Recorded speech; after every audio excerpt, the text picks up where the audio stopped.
À l'heure où le succès de la 308 n'est plus à prouver, et où Volkswagen vit les heures les plus noires de son existence, sans jeu de mots, Peugeot continue de décliner sa lionne.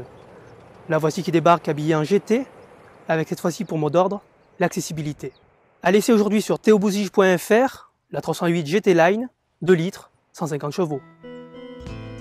Ah oui, j'allais oublier de vous dire. Aujourd'hui, vous avez droit à 2 versions de l'essai, une version courte qui va aborder les points principaux de la GT Line, mais également une version plus longue qui va aborder les points de la GT Line de manière plus approfondie, mais également on va la comparer avec l'ancienne 308, donc à vous de voir.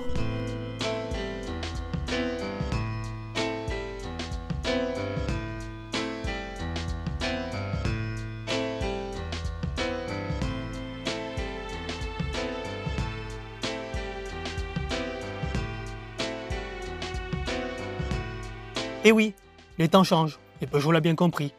L'heure n'est plus la voiture de course pour le week-end, mais bien la voiture pour faire ses courses le week-end. Vous me suivez? Bref, la 308 GT Line est une alternative à la GT pour celui ou celle qui veut se faire plaisir sans nécessairement être dans l'excès. Excite donc le 2 litres HDI 180 chevaux et le THP 205 de la GT, et bienvenue au très connu bloc 1 litre 2 130 chevaux PureTech, 1 litre 6 HDI 120 et 2 litres HDI 150. Pour continuer, la 308 GT Line est basée sur la finition Allure et elle reprend les traits principaux de sa grande sœur, la GT, en passant premièrement par sa peinture bleue, sa carrosserie avec élargisseur d'aile mais également ses fausses sorties d'échappement. On retrouve ses coques de rétroviseur Nord Perla, ses feux full LED, comprenant les clignotants, défilements et son intérieur à surpique rouge. Et ses seuls points distinctifs par rapport à une GT sont le retour des anti-brouillards avec une fine couche de chrome. On a également plusieurs badges GT Line et des jantes de série plus petites en 17 pouces baptisées Ruby.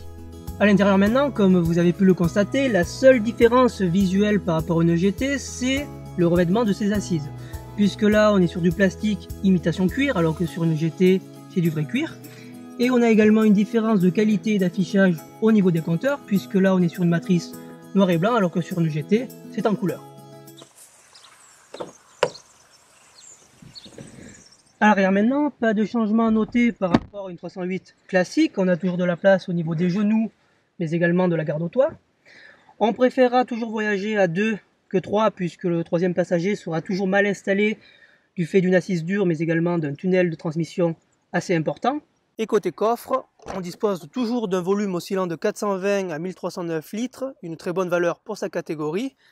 Et en prime, on dispose sur ce modèle d'essai d'une roue de secours de type galette.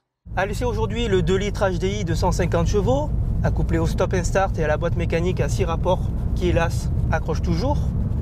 Pour les amoureux de la boîte automatique, pas de panique, le AT6 est toujours disponible en option. Côté moteur, ce 150 chevaux n'est pas aussi démonstratif que peut l'être le 180 de la GT par exemple, mais on va dire qu'il effectue relativement bien son job. Il dispose de 370 Nm de couple disponible dès 2000 tours. On a un 0 à 100 qui est effectué en 8 secondes 7 et on a sa consommation mixte constructeur qui s'établit à 4,9 litres au 100. Bon, en réalité, on tablera plus sur 6 litres 1. Côté comportement routier, oublié, on n'est pas sur une GT, on est bien sur une GT Line. Il n'y a donc pas de réglage particulier à espérer ni au niveau des barres anti-roulis ni au niveau des amortisseurs. On a exactement une 308 tout à fait classique. Donc on retrouve la nouvelle plateforme EMP2 inaugurée par la nouvelle 308 avec ses qualités et ses défauts. En qualité, on peut citer la grande souplesse de son amortissement qui permet de ne jamais souffrir d'un amortissement trop sec. On a également un train avant relativement incisif avec une direction électrique parfaitement calibrée. Je tiens à le préciser puisqu'aujourd'hui les directions électriques qui arrivent à transmettre aussi bien les ressentis de la route comme le ferait une direction hydraulique, c'est relativement rare. En revanche, revers de la médaille, et c'est un peu comme l'Audi qu'on avait essayé il y a 2 mois de ça précédemment, pour être aussi confortable, il faut bien qu'il y ait des compromis, notamment sur les mouvements de caisse.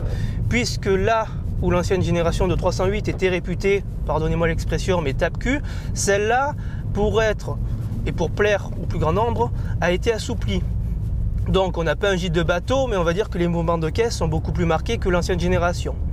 Après, le plus gros point noir de cette voiture, c'est que le train arrière a été assoupli, puisque l'ancienne génération, encore une fois, était réputée tape-cul, pardonnez-moi l'expression. Et donc là, ils l'ont assoupli, un peu à l'image de la C4 de Citroën, mais un défaut est apparu. Défaut qui a été remonté à PSA, mais qui visiblement ne sera jamais corrigé.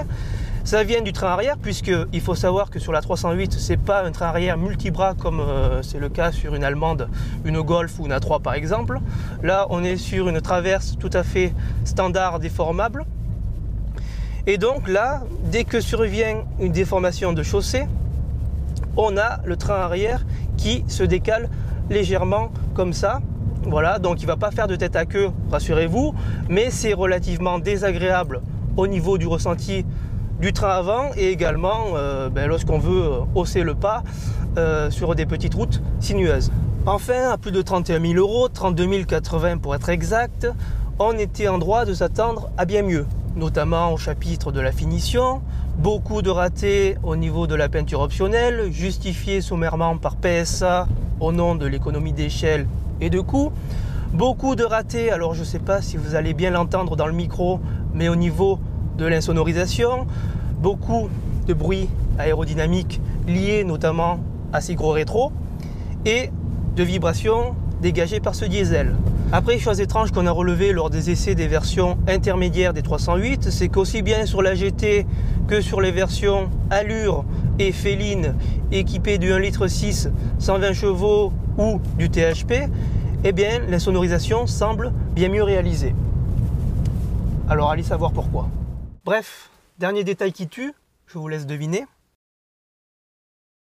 Et oui, le minimum syndical que l'on puisse attendre d'une voiture qui prône le full LED et la modernité, c'est de supprimer ces miroirs de courtoisie qui étaient présents au moins sur les Peugeot du siècle dernier. En conclusion, vous l'aurez compris, cette 308 n'a de GT finalement que sa carrosserie.